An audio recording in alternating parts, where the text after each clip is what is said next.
Conselho Imprensa oficialmente lança plano estratégico. Tinan rihun rua runulu racing rua to rihun rua runulu racing nem odisai mata dalam ba plano no implementação programa SIDA.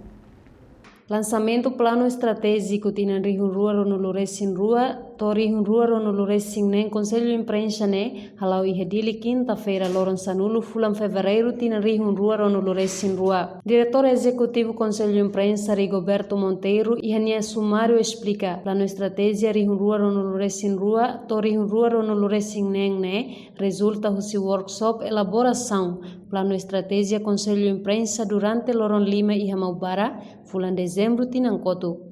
Iha livro plano estratégia ne hatur visão Conselho Imprensa ma sociedade ida livre respeita pluralismo no liberdade imprensa. Entretanto, visão descreve ba ponto hito inclui defende liberdade no independência órgão comunicação social, desenvolve competência jornalista, arbitra, supervisiona, promove diálogo, apoia a organização jornalista, cria cooperação nacional no internacional. Durante Tinalima Bo em Conselho Imprensa, ator programa Prioridade Tolo, composto se desenvolve habilidade profissionalismo jornalista, assegura independência editorial no gestão institucional no boa governação. Cada programa e subprograma RASIC nebe orienta a execução cada tinang.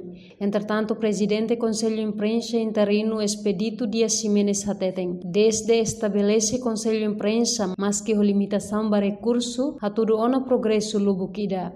Desde estabelece Conselho Imprensa, mas que a limitação para recurso Conselho Imprensa, a tudo progresso lubukida. Mas que o acesso se obstáculo para se funcionar. La ramada espírito atuante assegura não defende liberdade de expressão, não liberdade de imprensa e democracia. Plano estratégia ne reflete dia visão no espírito nação niang. E ocasião ne atribuímos certificado para facilitador workshop na rua Husi Centro Nacional SEGA, Metódio Caetano Moniz no Martinho Moniz. Reportagem Cidade Sombais Selfiana Kai Televisão Timor Post.